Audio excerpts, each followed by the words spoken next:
Hi there, this is Brent. And this is Amanda, We are the Unreliable Narrators. here to talk about the strangeness, the mystery, and the wonder of Gene Wolfe's prose. What is time? What is memory? What is a person? Is this reality? Where are we? Do we exist? Have you ever considered that all your choices would have brought you right here to this very moment? Episode number 4, The Dead Man, published in Sir in 1965. The Dead Man is a story about an Indian peasant who is going out to collect water in the morning, and a crocodile attacks, kills him, and drags him into the underground lair. And then he comes back, crawls out of the lair, and returns to his home. Well, that's a succinct synopsis. Very straightforward, right? As all Wolf stuff is. Yes, very straightforward. Okay. Well, I'm first up on themes and ideas, and I'm not entirely sure what to start with in talking about themes and ideas. I think that there are a couple of very Wolfian things going on. However, this seems, at least on a first reading, to be a bit of an outlier for a Wolfe story, in that it seems somewhat more straightforward than we're accustomed to it being. And so the first theme that I thought about talking about was, how do we know things, and how does our character know things, and what are his priorities? Wow. First of a 5-part episode, I guess. Possibly. Okay. What did you want to start with then? Well, in our intro, we say, have you ever considered that all of your choices are what have brought you here? And our narrator, or our perspective character, is going to get water, and he's going very, very early in the morning because he doesn't want to do it with the women. Yeah, he's embarrassed to be seen out there with them. Right. He's embarrassed to be seen carrying water because it's a woman's job. But the women of the family have been injured by the crocodile and by a jackal. Yeah. And by injured, you mean dead. Well, one is dead. So his sister-in-law has died, taken by the crocodile, and his wife has a swollen foot from being nipped by a jackal that was sniffing at the baby. Yeah.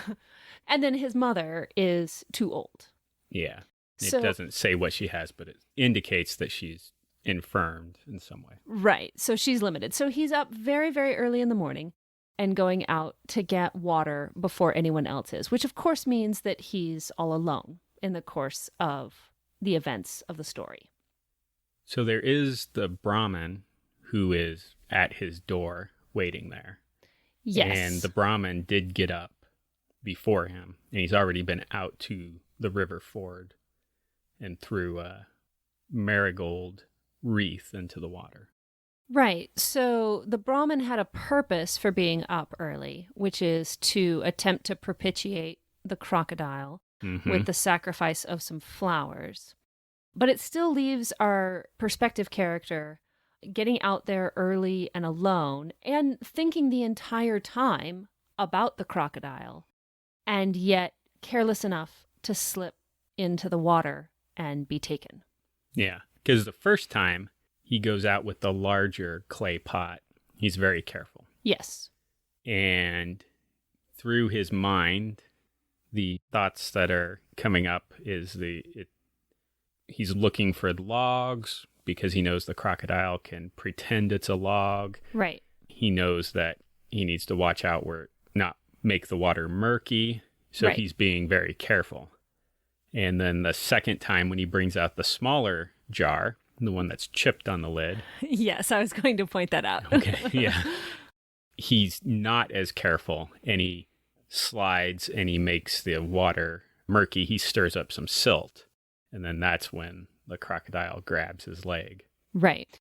So I was just struck by the contrast between his meditation, his care. He's thinking carefully through the risks, and yet his actions with the second water pot don't follow that care. Yeah, no, that's true. So it's a matter of he knows things, but he doesn't internalize them, or he knows them but doesn't act based on them. So there's some disconnect between his awareness and his actions. Yeah, no, I think that's a fair statement. And then later in the story, he's acting and unaware of how he's acting, right? So in your summary, he's taken by the crocodile, hidden away in the crocodile's den, and then he wakes up and comes back into the village. But what's revealed at the end is that he's a walking spirit. And he doesn't seem to be aware of the fact that he is a spirit, even as he's able to exit the crocodile den as only a spirit might, until the Brahmin essentially announces that he is a dead and restless spirit and casts the powder at him. Yeah, the saffron powder. Yes. So when he is taken by the crocodile, there's a line and several lines in here that I think it's like the pivot in the story that you've pulled out. It says, for a few seconds, he struggled before instinct or reason, or the passivity of India and the East made him swallow, hug his chest with his arms, and submit, feeling the cold of the river loose his rag of turban and play in his long black hair. Then, as his heart pounded and his ears swelled and the trapped breath tried to burst past his throat and locked lips, he fought again, ignoring the pain already creeping into his numb leg. Well, I think those sentences are striking for a number of different reasons, but what are you getting at? The first part, where is it instinct, is it reason, or is it passivity? Is he careless because he's passive? And I don't necessarily think that's what Wolfe is saying, but it could be. Like, is he submitting because reason or instinct? Because in some sense, the crocodile is viewed as a god of the river. Right. So is his instinct to submit to a superior being, or is reason telling him that, oh, this is the god's way? Well, what's interesting about what you're saying about the crocodile being a god, earlier in the story, he and his fellow villagers, ignorant of the comparative religious texts of the schools, would have cheerfully killed their Magar if they could. And so it's already been pointed out that he is, in some sense, ignorant of the religion, even as he is ignorant of the religious context that he's operating within, or not reasoning about it. No, I'll grant you that. Yeah. I guess I hadn't quite approached it from that perspective. Part of what I was thinking was that there was a hierarchy of gods, and this was a local god, and so it's like, yeah, they can be disposed if they're being inconvenient, was kind of... Right, so a view of a local religion that acknowledges the limitations of a local god and does not exalt a local god to an all-powerful position. Does not mistake a local god for an absolute god or an almighty god. Yeah, I think that's the framework I was operating in. And that makes a lot of sense. Yeah. I didn't really like the passivity of India or the East line. It feels like something that could be published in 1965 that wouldn't be published now, but is operating well within sort of the exoticizing of the East literary tradition that Wolfe is reflecting on. Yeah. Internally, I cringed a little when I read that line too, but I don't know. This could be me overreading things, but I think because he tucks his arms in and then he fights again, it says he ignores the pain and starts fighting again. And I almost felt like Wolfe was saying that, they're like the passivity of the East, of the whole Oriental vein of literature. It may be us misinterpreting things. Right, so that he offers that reversal in the very next sentence. Yeah. I think that makes a lot of sense. Although it did strike me as characteristic of a lot of early 20th century literary fiction. Yeah, some of those can be very jarring to read because we're not used to it. Well, that sort of careless tossing off of a stereotype where the author might be incredibly sensitive to personalities and individuals and drawing complex characters, but is still quite comfortable generalizing about a large population in a way that we're just not culturally comfortable with anymore. Yeah. So one thing that I kind of wanted to point out before we get too far there in the beginning, it's his sister-in-law, but it's his half-brother that is married. So Right. it's his half-brother's wife that's taken. And then his mother had shrieked and cried that the gods intended the destruction of the wives of all her sons. So we get that she's been married twice. So her first husband is presumably passed on. Yes. And then this would be her second husband, who is not in the story. And I think the implication is that he also has passed on. So we're kind of zooming in on a family that has had a lot of hardship. Yes, and that lament about the wives of her sons being gone seems at least to imply some fear of losing the family over which she has authority, but also leaving her alone without descendants. So that if the wives are gone, then her sons will not have more children. And with all of the loss that they've experienced, they might be effectively wiped out as a family. Yeah, that's true. My objection that came to mind is, well, his son's alive at the end, but it's one grandchild that's alive and with all the suffering and pain. Well, yeah, and that's just a reality of cultures that have higher mortality rates, is that you have to have higher birth rates to offset the tragedies, although individual families can be wiped out pretty rapidly if sickness or animal attacks come roaring through.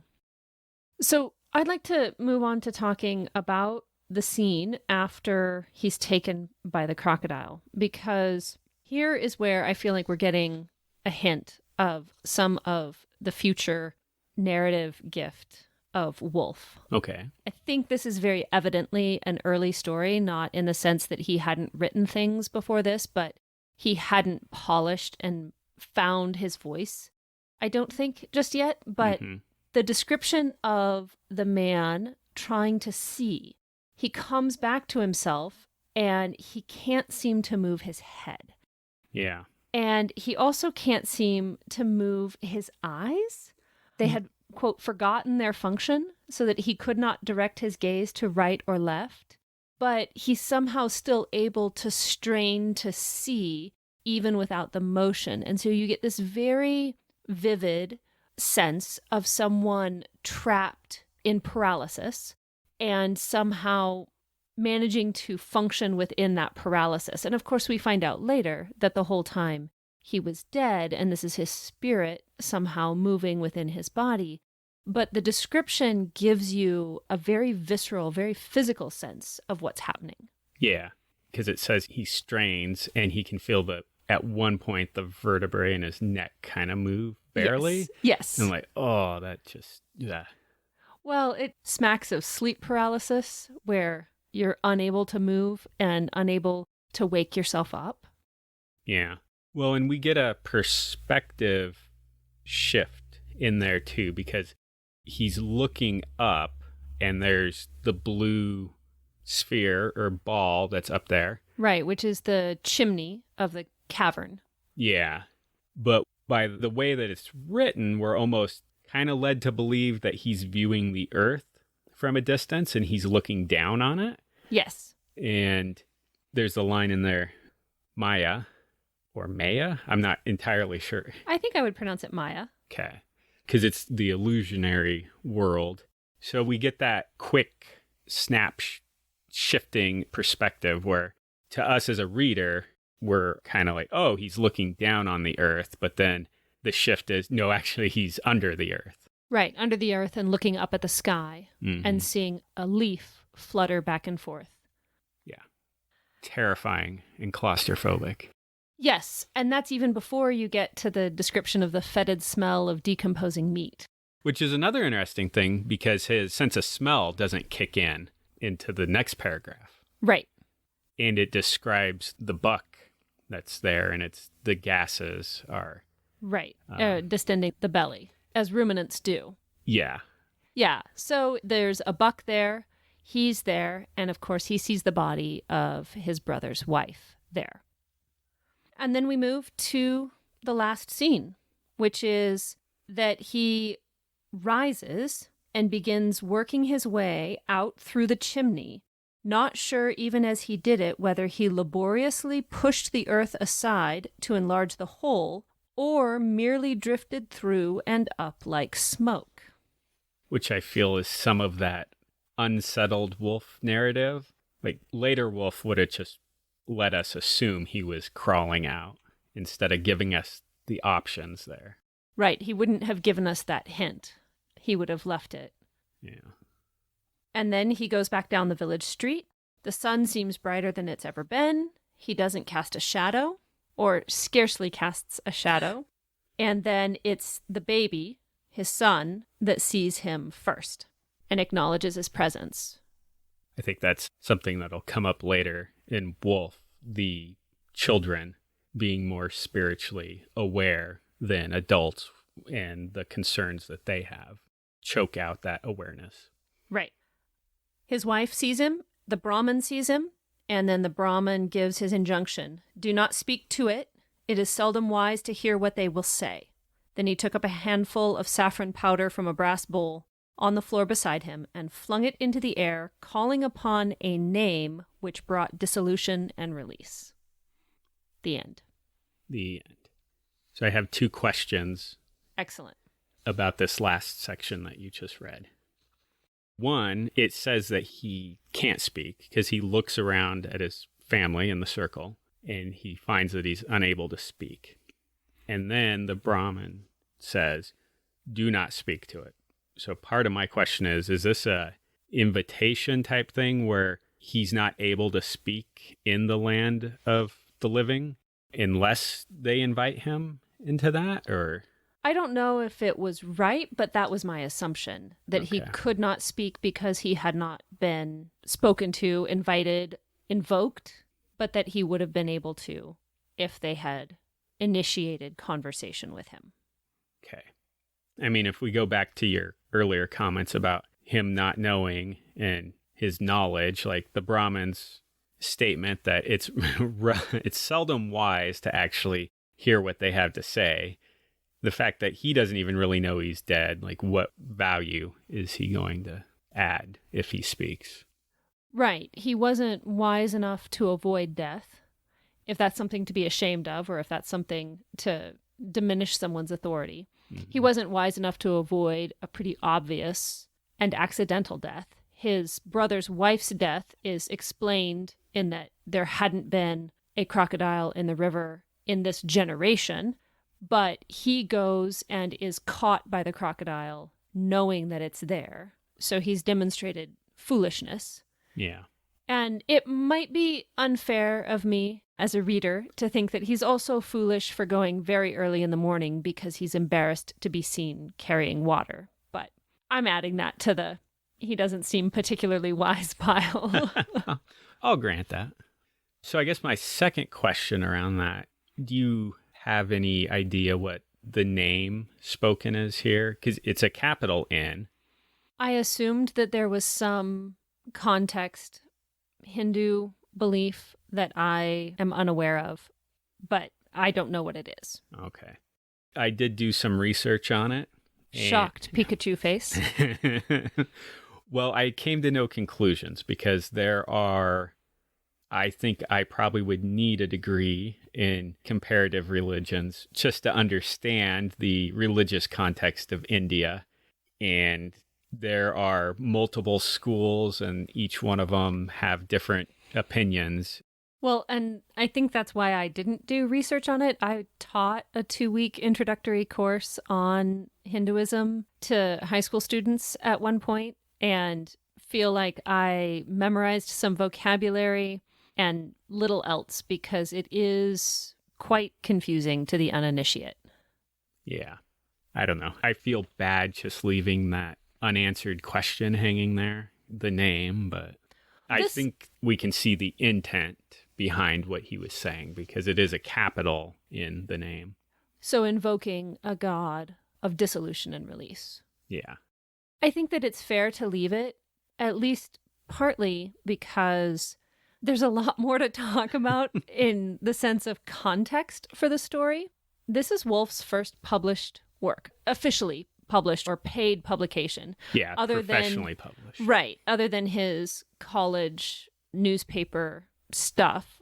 And so I think talking about that it was his first professional piece, what it was published in, when it was published, it's obvious, or maybe not so obvious. I think he acknowledges its influences. There's a lot more to unpack here than the name. Yeah. So, do we want to talk about Sir Magazine? Well, we can talk about it. We can also talk about how uncomfortable I was having it in my house. Well, I'm not in the habit of ordering copies of nudie magazines and leaving them lying about on the kitchen table. True. The thing that I was shocked by, though, is just how tame the magazine is. It almost seems silly, like scrolling through an internet news feed in the celebrity or entertainment category. I feel like I've seen way more like shocking things in there than... I think Wolfe calls it in an interview or in an introduction something like a poor man's Playboy. But my impression was that it's the good man's Playboy. I feel uncomfortable even saying that, but it is almost sweet. It's almost sweet. Almost. There are only a handful of nude photographs in it. The women look like real human beings and not contrived models. And it's very lightweight. It's not a large magazine. There's not a great deal of content, nude or otherwise. A handful of stories, a couple of letters, a college sex survey. And one of the letters is from a minister. So again, it's very tame. A lot of cigarette ads. Yes, and cigar ads. Yeah. Which the cigarette ads seem the more toxic thing, not the nude photos. So I guess he was paid $60 for the story by Sir Magazine, and he called it was bottom tier prices. Okay, so $60 in 1965, which is about $2 million US in 2023. No. Yeah. So that was bottom tier pricing. That makes sense. This is not a large or prominent publication. And so it makes sense to me that it would not have been considered a huge success. Yeah, no, that makes sense. And your comment about it not being a prominent magazine, this was a difficult one to trace down. Right, not one that there are lots of copies floating around of. Yeah, so one of them. So this is the October 1965 issue, just to clarify there, because some places on the internet, it doesn't say what month that his story was published in. So it's October. And there's a few from 65 on archive.org, but they're not the ones with the Wolfe story in them. So only one came up in the time that I've been looking for it. So it is interesting, though, getting a hold of the magazine and having a look at the context, because the first page on the inside, there is a series of 4 columns that have editorial commentary on the stories that are included in the magazine.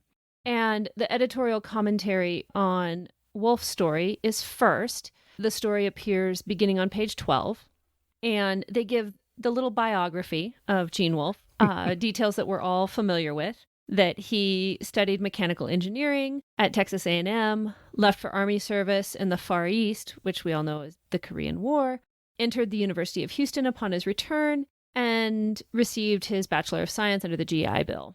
At the time of publication, he's 34 years old, which I would like to note, I didn't even realize this photo was Gene Wolfe. I thought the photo that appeared above this blurb was the editor who was commenting. Oh. Because it does not look like Gene Wolfe. Just because he's shaved and doesn't have all the wrinkles. Well, 34-year-old Gene Wolfe looks positively like an infant next to the Gene Wolfe that we all know and love, which is the big mustache and the balding head and the giant grin. Yeah, and the giant grin. Here he looks quite serious, moody even. Yeah. Emo Wolf.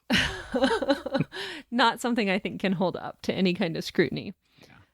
He describes writing as a hobby for Gene, quote, a most absorbing hobby, which has proved to be both successful and rewarding for him. I guess they thought that $60 was worth a lot. Says that he was born in Texas and his hobbies are hunting and coin collecting. Oh. Interesting. Yeah, that throws some light on dogs and coins in his stories. Yeah, hunting and coin collecting. I like to know that he is into coin collecting.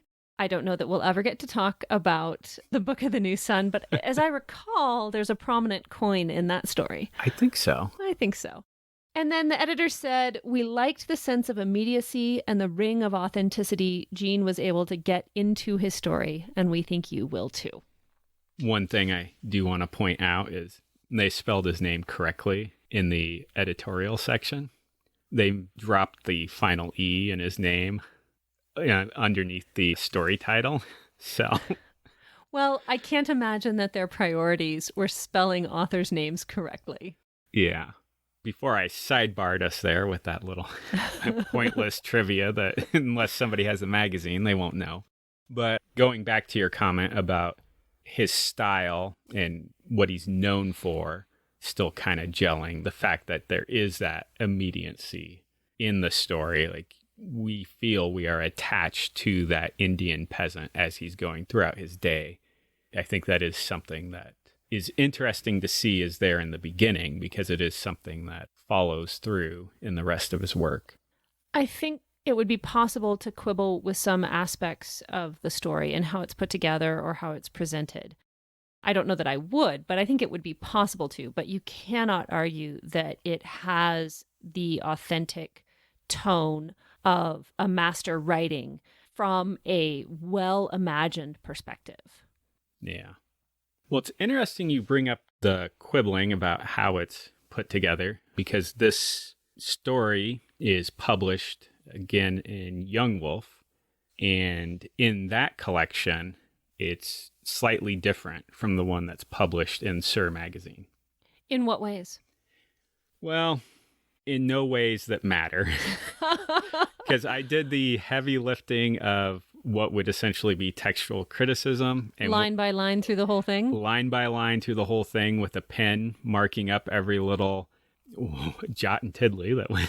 So there's punctuation changes, there are tense and grammatical changes, and sometimes word choice changes, but nothing that changes the way the story lands. So little polishings, but not anything substantial. Yeah. So it might be interesting for somebody who would, their interest being how did he compose a story 30 years later when he's going back and polishing it up. But other than that, there's... so it's sort of an editorial approach of what grammatical construction struck him as infelicitous later in his career, but no substantial meaning changing. No. So, and I only bring it up because I did the hard work on it and I don't want all that. You have to justify that hour of your life. Couple hours Hours of your life.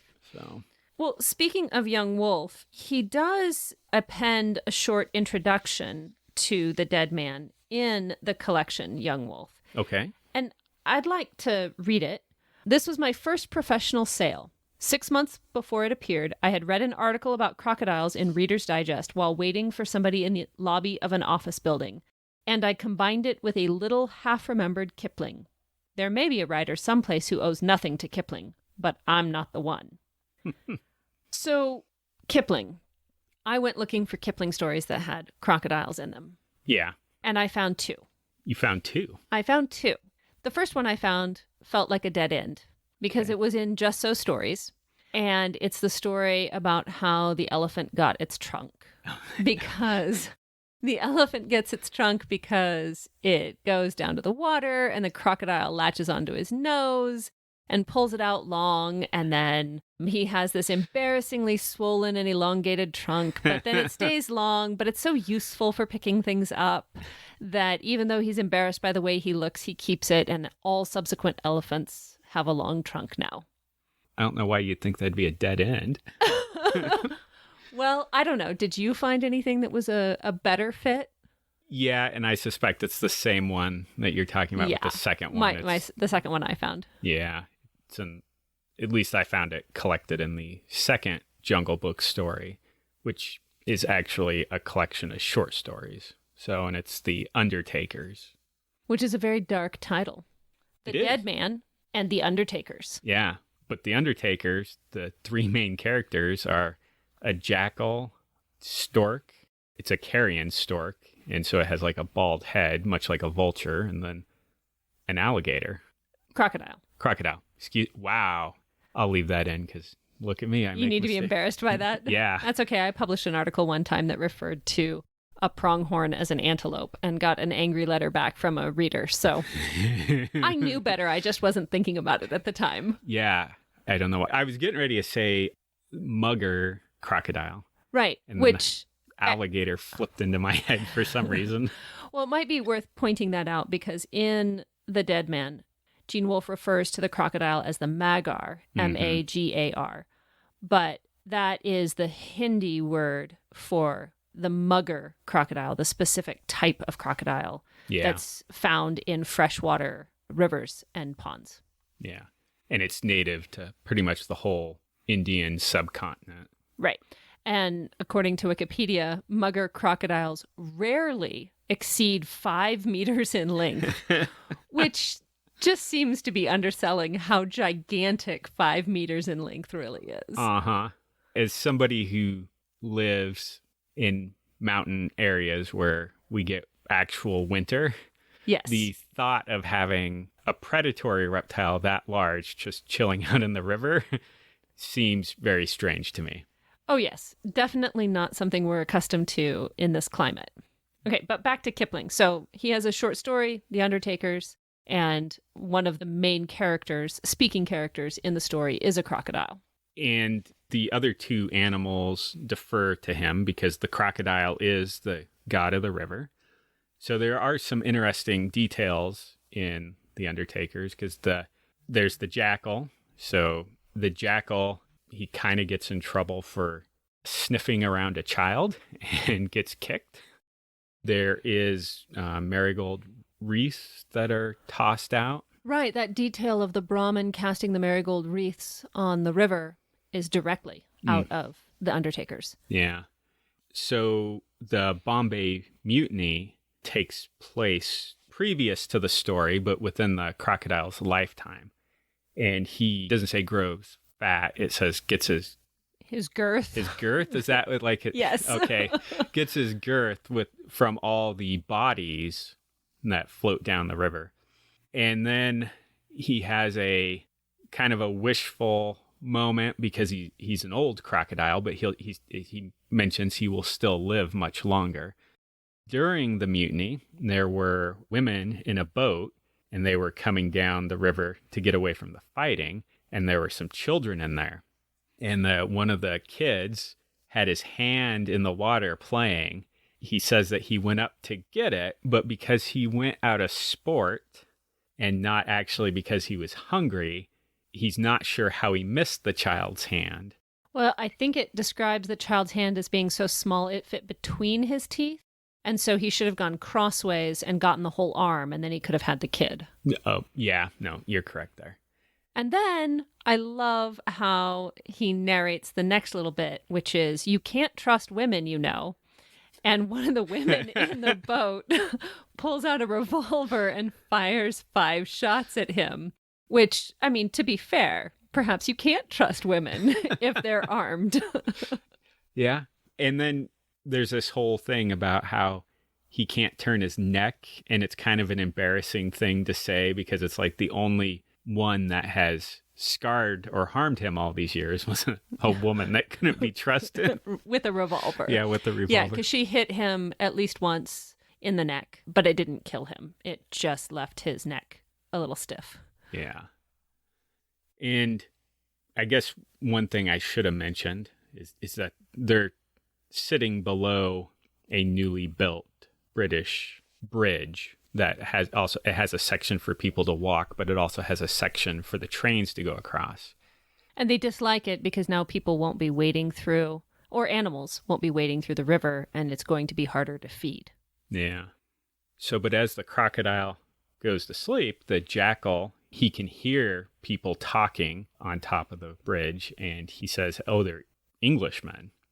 And so there's like a scene where they've got essentially an elephant gun with explosive rounds in it, and they can see the crocodile. And the indication seems to be it's the child that was in the boat.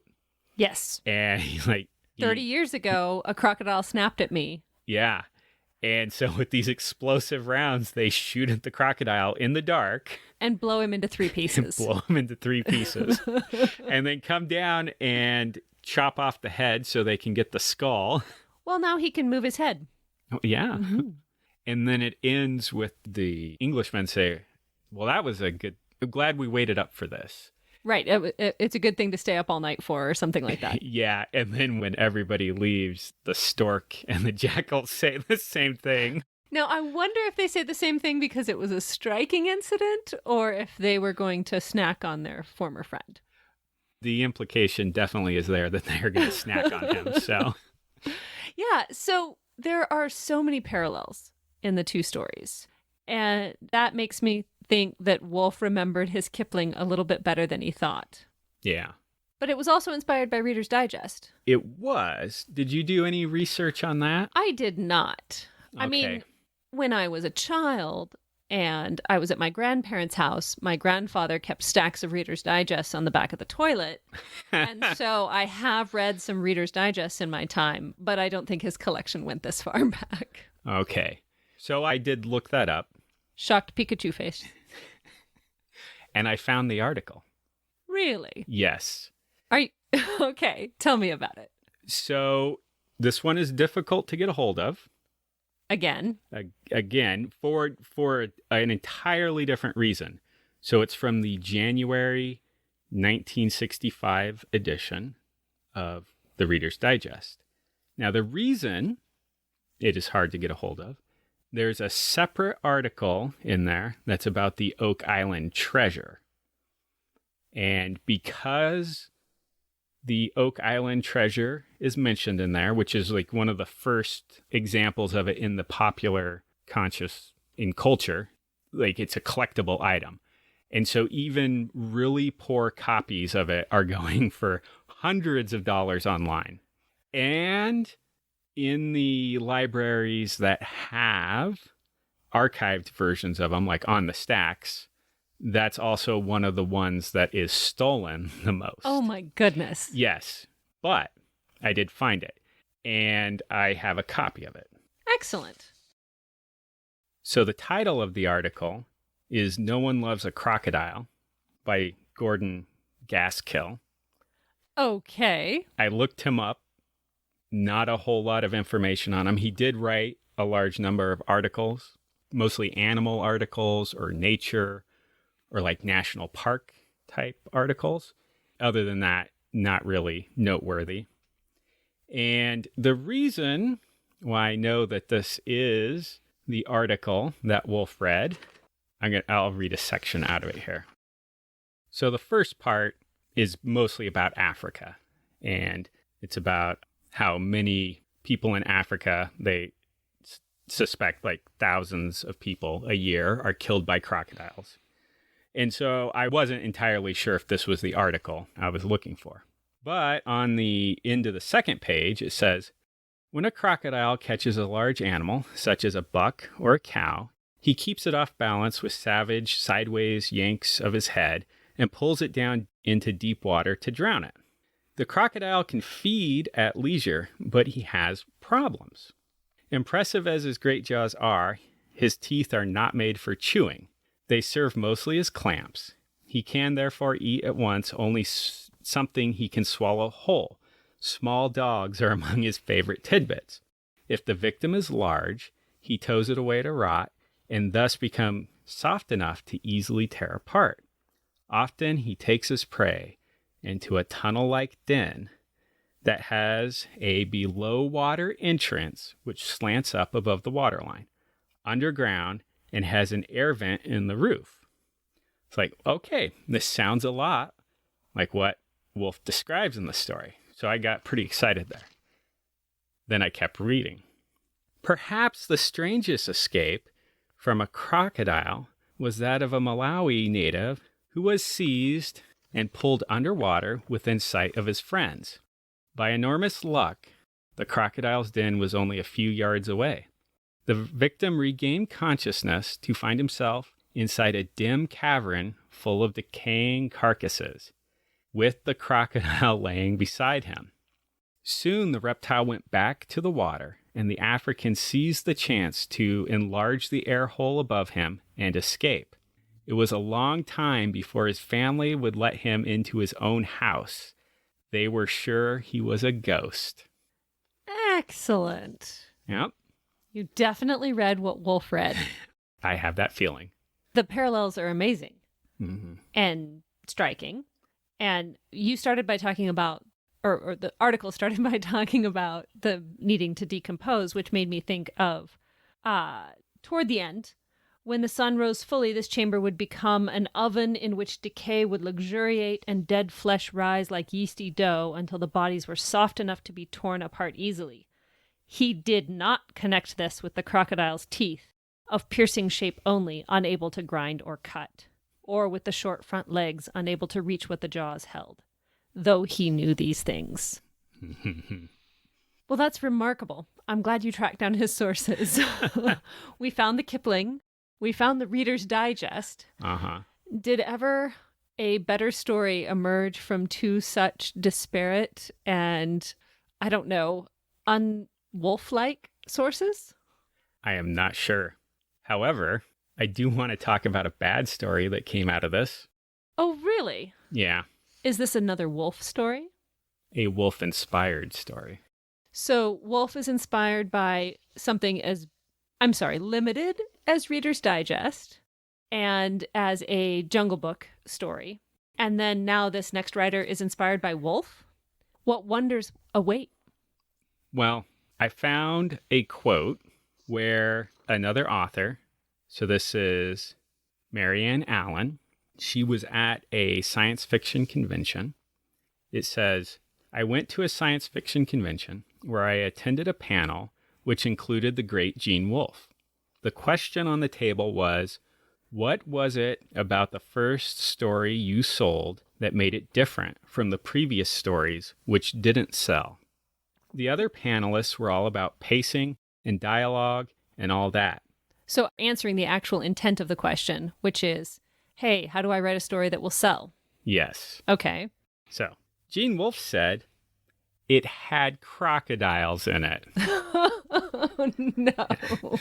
Yep, that's his answer. So he goes on. He said it wasn't any better or worse than previous stories, and he'd since sold the previous stories by sending them out until they reached the right editor at the right time.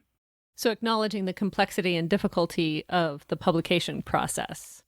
But the joke there, oh, I put a crocodile in it. That's Yep. what sells. Yeah, so he sidestepped it. The last line in her note here is, so naturally I had to write a story with crocodiles in it. Sold it too. Interesting. I read the story. No offense to her.